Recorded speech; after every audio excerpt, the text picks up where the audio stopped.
Hey guys, welcome back to the podcast. Today I have Keeley Rankin.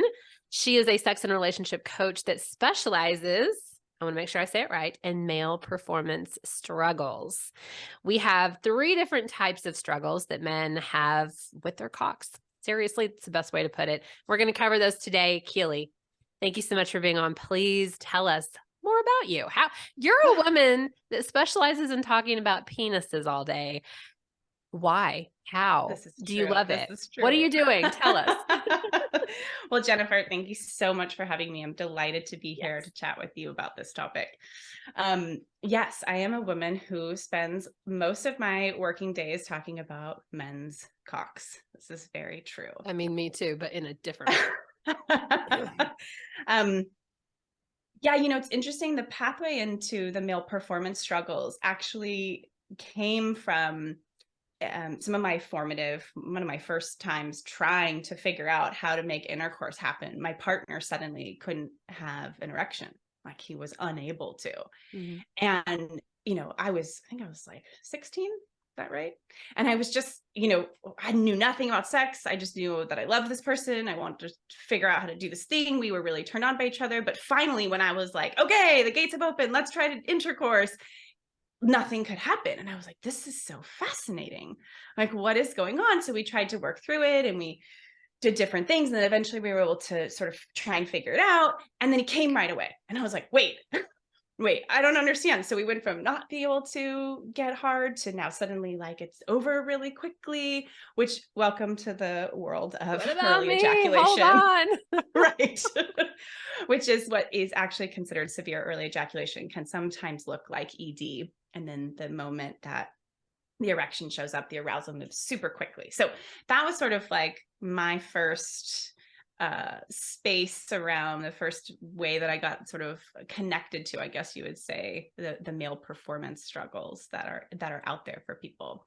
And then as I decided what I wanted to do as a profession, which is become a sex and relationship coach, I just kept getting so many clients with issues around cocks. It was like everyone showing up at my door was wanting to work on these issues. And specifically around early ejaculation, as I started researching it, I found no one knew.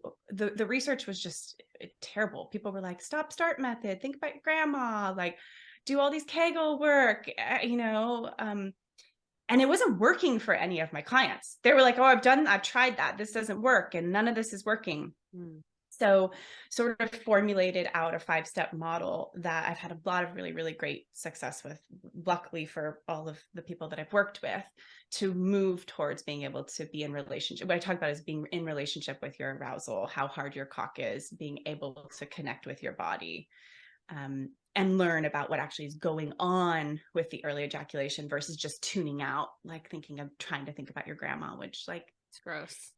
It's the way I have started to think about it was like, it's not the point of sex. The point is to not dissociate and go somewhere else. The point is to feel your pleasure and be connected to your body. Mm-hmm. And so to just invite in another idea of something that's not sexy, that's not even present with the person you're in front of, is completely not the point of what people are wanting to actually be doing in those moments. Mm-hmm. So created a model for that. And then also working with delayed ejaculation, which is where you're not able, this is obviously for men and for women, not able to find that place of release into ejaculation and orgasm. That has to be so frustrating. Right. I mean, it's all frustrating, all of it, but especially as you're nearing the end and you're trying to finish and you're doing all the things and you're just like, I can't come. And I think men in that dynamic face a particular pressure because there's so much societal like, oh, men can just come really easily. Men are always coming, women don't come. It's sort of like in some way we've socialized to say like, yeah, it's more difficult for women than men. So for those men who are unable to orgasm with their partners, especially through like something like vaginal intercourse, it becomes really shaming. And, many of the men I work with, it really disrupts their relationships because their partners start to feel like, you're not attracted to me, you don't like me, something's wrong with me. So we can go into all of that. I'm so excited. Yes. Right. And the The third one is erectile dysfunction, which Viagra came out and made everyone know, everyone knows a lot about that. So, but, not being able to connect with your cock and being able to feel the excitement move through your body and show up so you can have the type of sex that you want. So I'm excited. Let's just dive right in. Let's dive feed in. me. I want to know all the things. I'm going to take notes while you talk too. Perfect. Great. So where should we start? So let's start with the early ejaculation piece. I'm trying to think, like, have I ever had experience with early ejaculation? And maybe, especially as you're younger and men are like Right. fumbly and they're learning how to have sex with women and how to last longer. So Right. tell us a little bit about this. And especially as you get more mature, if you're in your 40s or 50s or 60s experiencing this, Right. it's not because you're a fumbly 16-year-old anymore. Right. Well, I think, I don't know enough about your personal dating history, but what can happen for men who struggle with early ejaculation is that they would meet a woman like yourself who they would probably perceive having a lot of sexual expectations, and they would take themselves out of the game. So you might be flirting with them at the bar. They learn about you. They figure out how connected to your body are, how sexy you are. And pretty quickly they're tallying up in their brain, I can't give this woman what she wants. And so they just remove themselves. Yeah. Is it a subconscious thing? Or is No, it it's very intentional? conscious. It's Really? very conscious. Yeah. Because then why even go through the point? Like, why even have sex at that point? Why not just say, you're too much for me?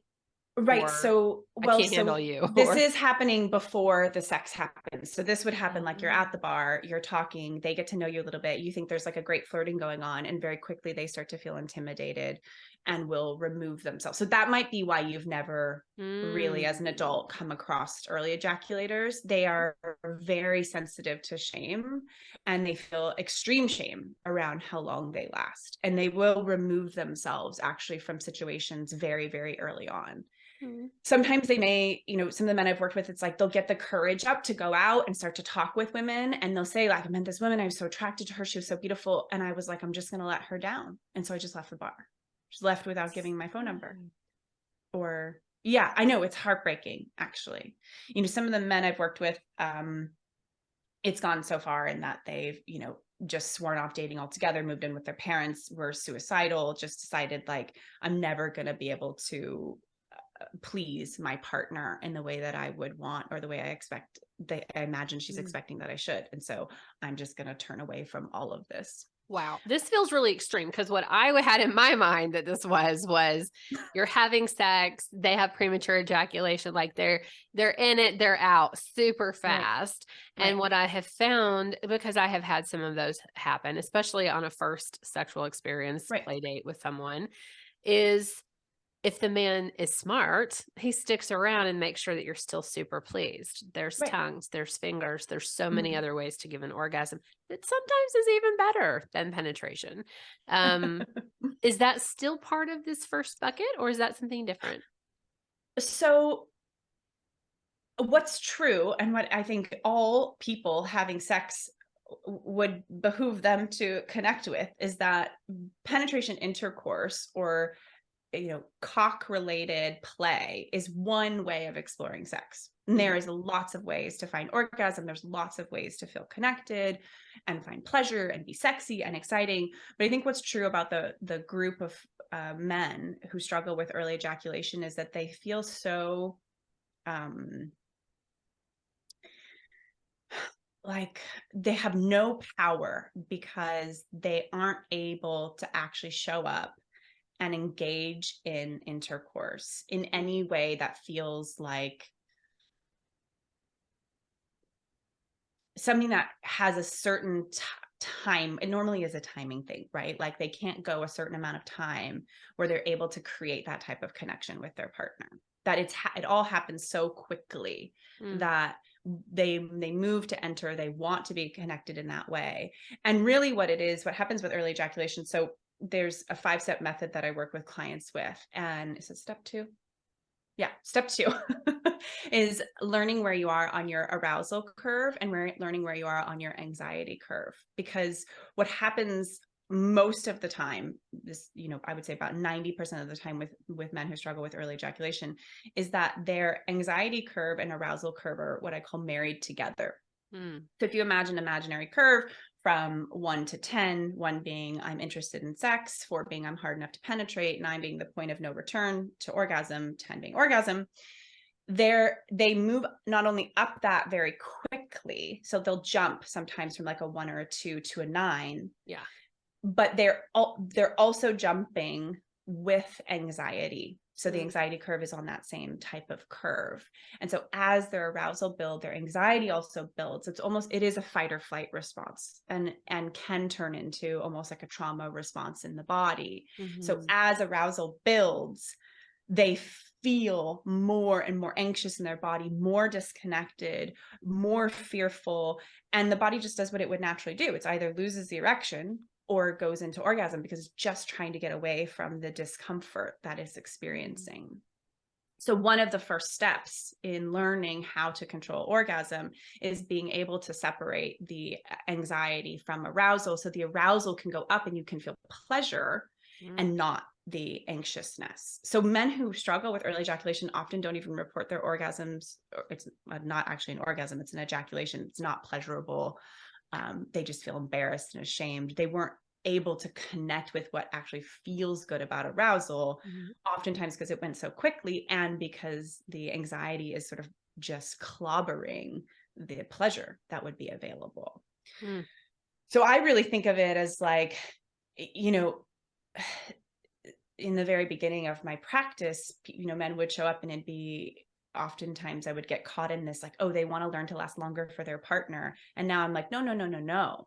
Sure, that's a great long-term goal, but let's actually talk about your pleasure and let's put your pleasure first, because the pathway to softening that anxious energy that takes you out and rides you right towards that ejaculation is what we really want to sort of disconnect you from and help you reconnect with pleasure. And that's going to be the pathway forward. Actually. Questions. Yes, go for it. Feels like what I'm observing as you're talking is you are having to repattern them to pleasure. Yes. Right. So I'm curious, where does this patterning come from in the beginning of this? How did you word it? Early ejaculation. Is it something learned as you're, quickly masturbating underneath the cover when you're 12? Is it something from porn? Is it something you're born with? Is it people that have really high anxiety? Like, what would make a person maybe experience early ejaculation in the first place? Right. It's interesting. I've heard all of the above.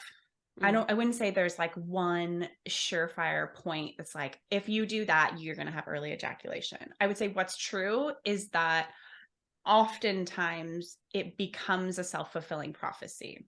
So you were mentioning if you're 40 years old and you're still ejaculating early, yes, it doesn't just go for some men. Right. So if we have younger listeners, for some men, as you get more comfortable with the lever and you have more sex and you feel more sexy and connected to your body, it may just disappear and go away. For others, though, it just builds on itself and it just becomes more of it's the only thing you're thinking about, which is often true in any sort of performance related struggle. It's like you become almost like overwhelmed by the concern of, is that going to happen to me? So it's both this, this thing is happening to me physically and psychologically, I'm also right there with it.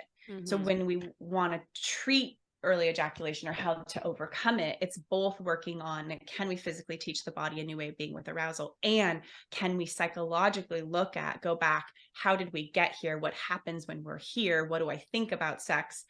What do I think about pleasure? I mean, all of that actually comes into the healing that needs to take place in order for someone to overcome the struggle. Yeah. I imagine you like reprogramming through rewiring, and you're like unplugging here and like replugging back here. And then you're like, okay, now let's try that. Did that work? Okay, great.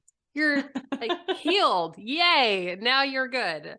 Right. I talk about it actually as like building a house. So like the first step is clearing the foundation. And then we put the foundation on. I know this isn't actually how you build a house for the people who are in construction out there, but like just for the idea of like a model, it's like we clear the ground, we put the foundation on, when we put up walls, and then we put the roof on. Mhm. And the idea is that by the time you bring back a lover or partner that you want to be physically intimate with, that we have this really, really solid foundation and walls under you. So like putting the roof on is like actually sex with the person that you want to be with, that you're excited by. And if the roof falls in a couple of times, we still have this really, really strong foundation and walls under you that you don't completely lose yourself in the one time that you came quickly. Because what's true is it's an ongoing thing until it's not. Yeah. And sometimes it can feel like, oh no, this one thing happened and I didn't make any progress. And Can't even imagine the anxiety that these men are Right. feeling. And I went straight to It's huge. prostitution in my head. And I went to you putting the house on the building. And I was like, I can't believe sex work is still not legal, because this would Right. be such a great way to be able to like pay someone to help you practice, right? Right. Or like you need a friends Right. with benefits, but like, do you have a best friend that's willing to fuck you? I don't know. But it would be Right. And nice it to be able to practice requires it. a very specific type of practice too, because sometimes, some of my clients do see sex workers in the process of working with this, if they, are, for various reasons. And they'll often say they actually feel more pressure with sex workers because the sex worker kind of doesn't care. I think obviously all sex workers are very, very different in their care, but there can be sometimes this pressure of like, well, she didn't really care. Like she wasn't invested in me connecting really with my pleasure and growing and expanding. It was sort of just like wanting to help facilitate an experience versus the growth. So it would have to be a person who would be interested in really helping people grow, which sexological body workers are great for that. They can really be super helpful, as well as sex surrogates. They are also trained to really help. What is a sex surrogate? I'm assuming. Sex surrogate. This My sounds yummy. master's thesis was written around sex surrogacy, Really? actually. So yeah. So sexual surrogacy is a trained professional who works in a 3-way therapeutic team with a clinician, the client, and the sex surrogate. And the sex surrogate is basically trained to work in the whole sexual arc of an adult romantic relationship. So that does include intercourse, if that's what the client is needing to explore. So say they're a virgin, or say they're wanting to work on early ejaculation. That is a place where a person can go to explore sex in a very, very safe container with people who are trained to be there, to be with you, to help you uncover stuff. So like extreme phobias or adult virginity, those types of things. So freaking cool. I love and learning the way that stuff like that. And the way that it works basically is like the client will meet with the practitioner, and then the client will meet with the surrogate, and then the surrogate will call the practitioner, tell them what happened. Then you'll meet again with the client. The client will tell you what happened. So there's this team that is helping the client really grow and understand. And the clinician's role in that is to, help navigate some of the complex emotions that can come up as physical intimacy can deepen, because the surrogacy has an arc to it, and it will end, as many adult relationships do. And part of actually the work with surrogacy is learning what is it to end authentically and honestly, and how does that feel. So it's a beautiful work. Surrogates are angels. Literally all the ones I've worked with are angels. They are coming down from heaven and helping people who are in desperate need. So love that. Didn't even know that was a thing. Sounds magical, for sure. It's much more on the West Coast. Oh, I'm sure. Yeah. Not in Arkansas. That's no. Yeah. So if you're listening to this and you're like, I think I need a sex surrogate, you're going to have to travel if you're in the Midwest or East Coast. Yeah. Are you ready to move on to point number 2, which was delayed ejaculation? Let's do it. Oh, okay. Delayed ejaculation. Yes. Right. So one of the things I always really like to share, so I think talking about delayed ejaculation is really, really, really important, especially for men, right? We sort of normalize it with women. Women take a long time to orgasm. That's sort of something I think most people at this point are aware of, and sort of take as to be normal, no big deal. And what's true is that for some men, it can be really, really difficult to find an ejaculation. And there is a lot of pressure that they typically put themselves under to find their ejaculation, which puts them further away from being able to find that. And it's often, something that can be very difficult for their partners to understand if we're talking, mostly about heterosexual dynamics. Women feel like, oh, I'm not sexy enough. You're not turned on by me. If I was just Totally. bigger My pussy's boobs not tight enough. right. Can you feel anything inside me? I'm not making the right noises. All of these Mhm. things that women can put on themselves. And what's true is that delayed ejaculation is a very, very complicated sexual struggle. When I work with clients, I tell them minimum 6 months before you're going to see any progress. And this is going to feel slow and it's going to get messy and we're going to go in a lot of different directions. And it's really sort of moving through definitely the way people are exploring touching themselves in masturbation, because in these situations, most men are able to ejaculate by themselves. They're just not able to with the partner. So there's two primary ways humans are having sex. They're solo practice and partnered practice. So one or more people. And oftentimes in these situations by themselves, they're able to ejaculate. And there is work or practice around how you touch yourself that would allow you to find your pleasure with a partner.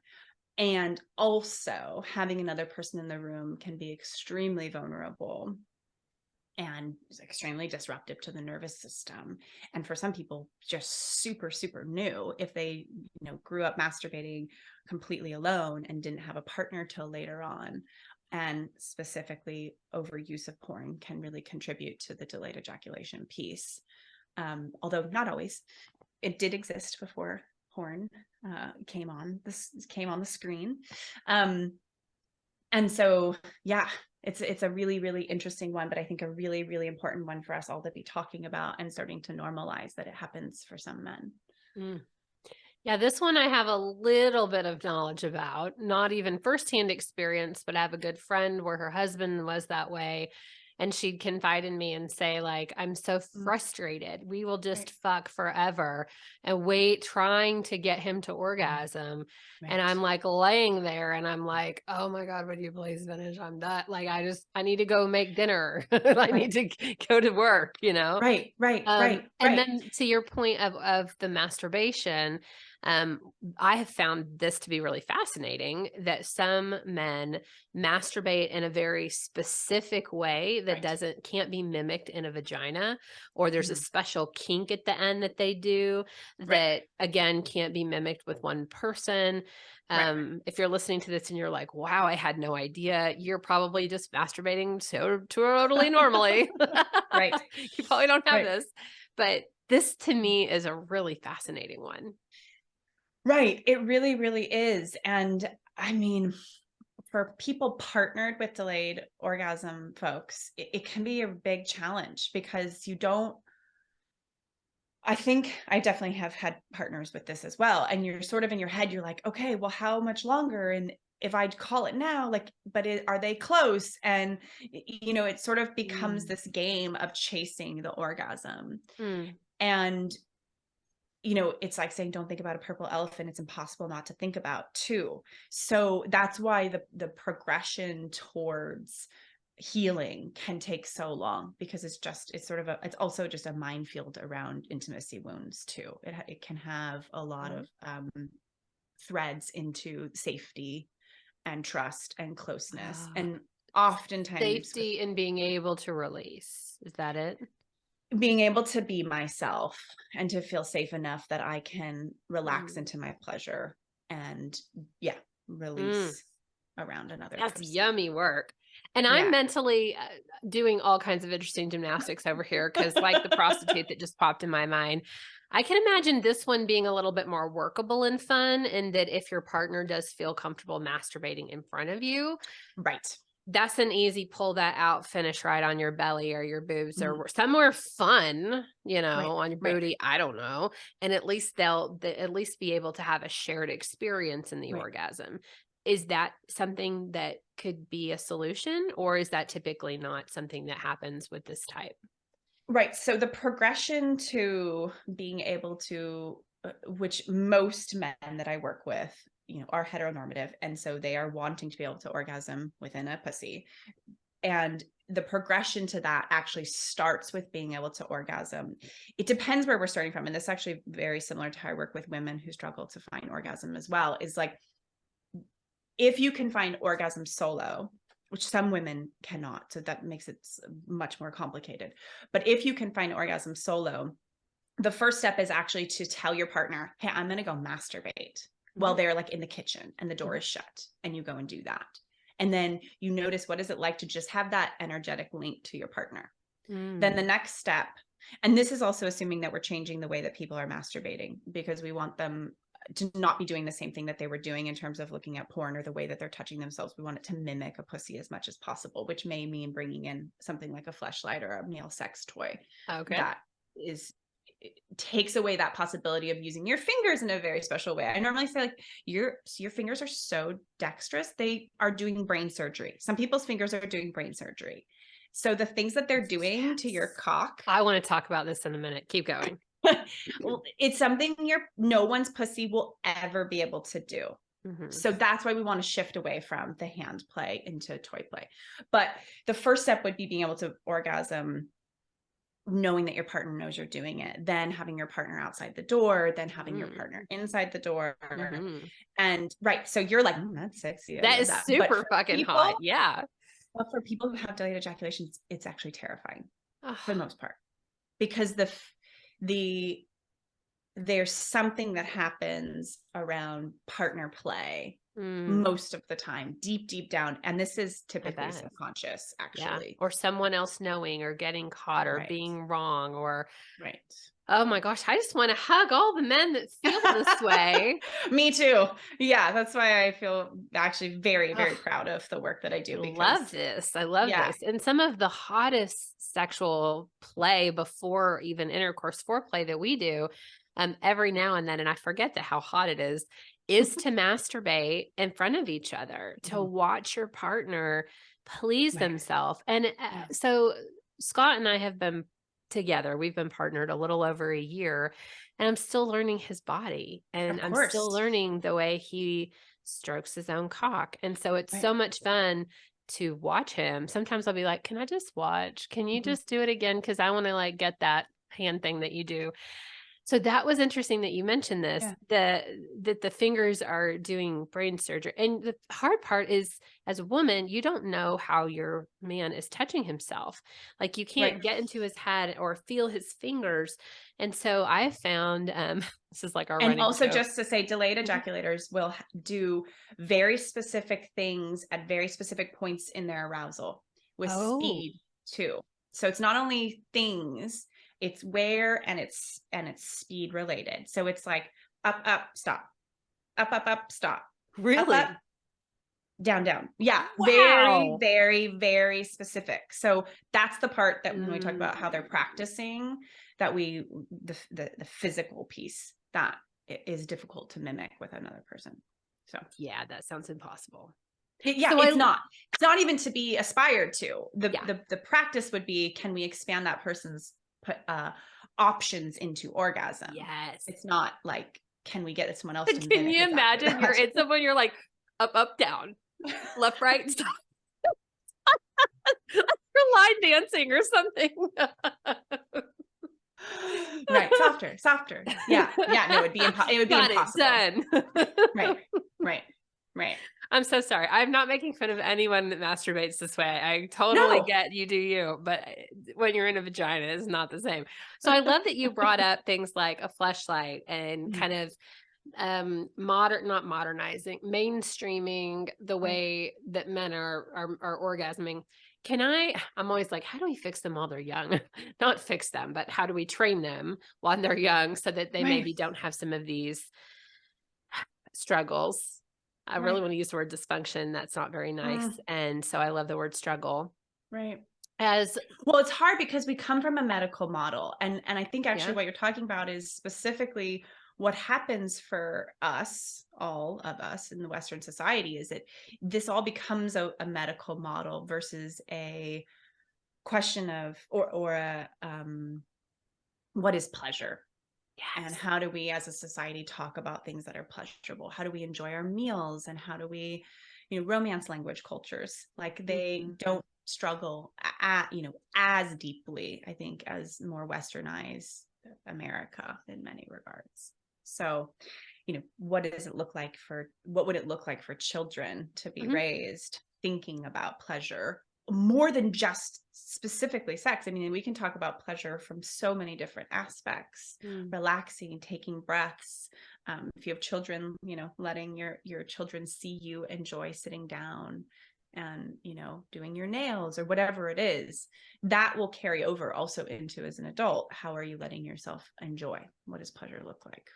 That's yummy. Yeah. Right. Because a lot of times the clients that I work with, when I ask them, like, what kind of pleasure did your parents engage with? So this is very specific actually for early ejaculators. When I ask them what was your lifestyle like around, or what were your parents' lifestyle with pleasure? They will often say, oh, zero. They just worked all the time. That's, 90% of early ejaculators will report that their parents just worked. They just saw hard work all the time. Doesn't really lend itself to pleasure at all. No. And if there was pleasure, it was happening while they were asleep, right? Like while the kid was asleep, and it was in hiding and silence and with the lights on and the covers and all the things, right? Right.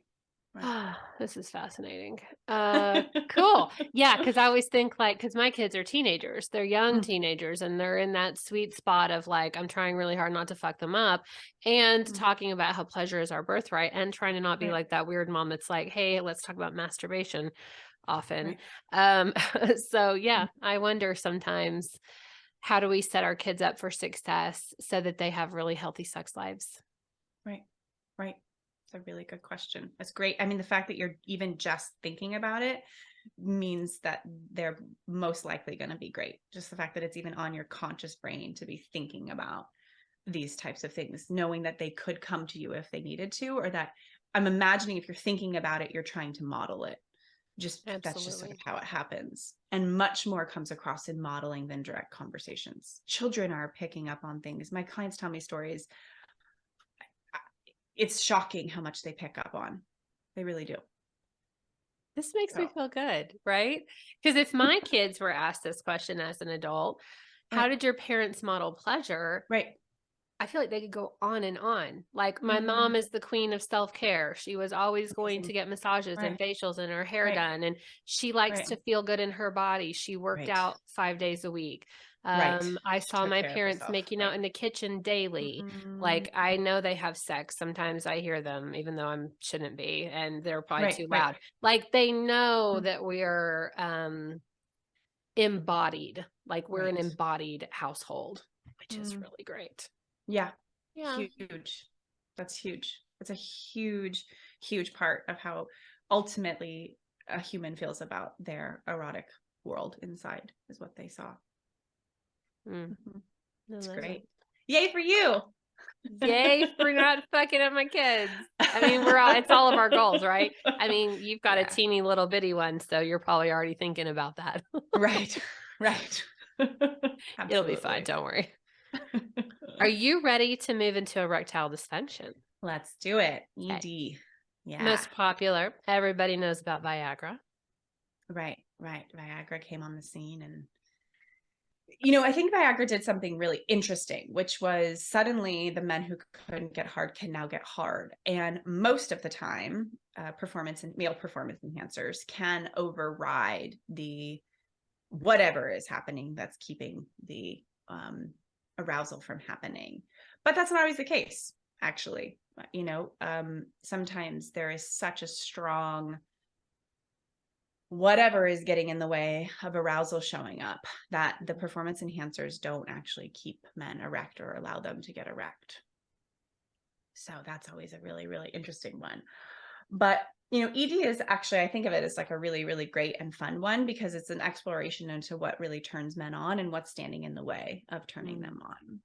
And yeah, not all of it's fun because of course, sometimes you venture most of the time into people's, histories of wounds of what happened around shame and places where they felt really hurt as a child. But also there's this whole wonderful world of getting to explore like what turns you on, and like what a great question to ask and what a great thing to explore. And so it's like, can we help you find out what turns you on? And I think what becomes really tricky for most men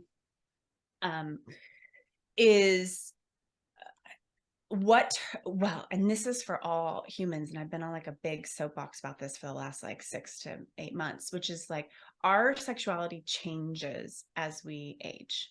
And so this idea that like, oh, this particular stroke or this particular thing or this fetish or this type of eye contact or this type of kissing or that look of a person, whatever, is going to turn me on for the rest of my life, it's just not true. I mean, I think we really have to get out of this once I find it, it's going to be there for forever, which I think actually makes sex more fun, especially in long-term relationships because it's always shifting and growing.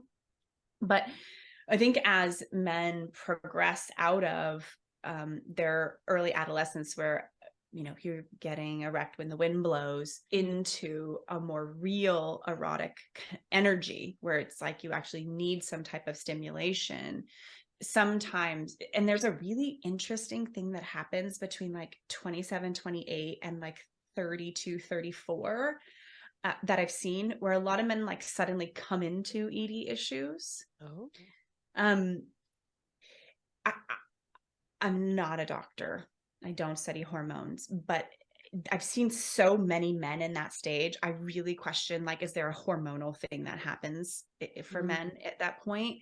And the way that I talk about it with my clients is like, it feels like for most of them, they're suddenly actually needing stimulation.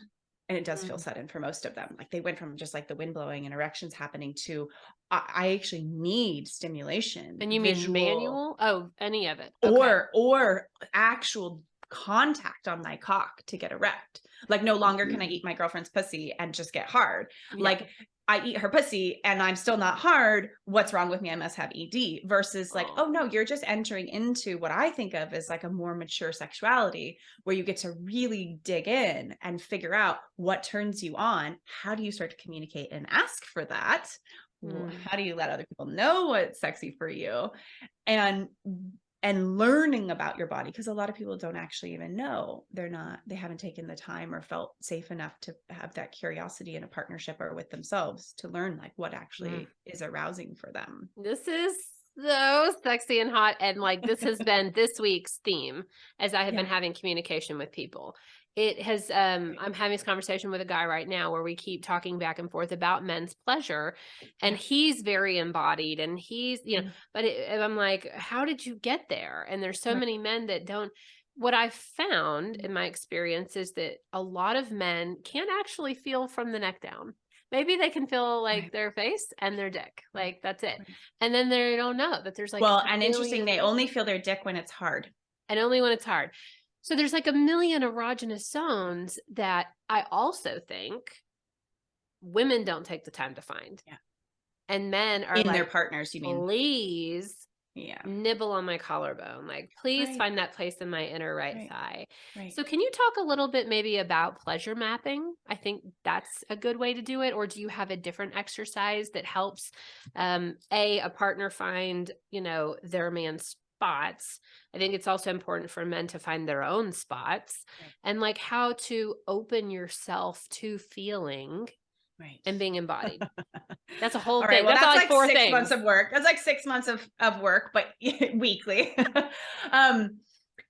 Well, I think where I would start with people, especially couples, is actually blueprint typing them with the erotic blueprints, because what can happen is if you have a sexual in the mix, they don't find value in anything other than their genitals.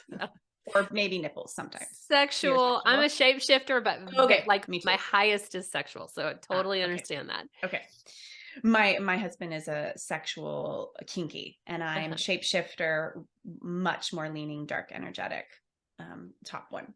Oh. So yeah, what's really interesting is in terms of like body mapping, it's actually taken him, I would say, like 3.5 years. Is that right?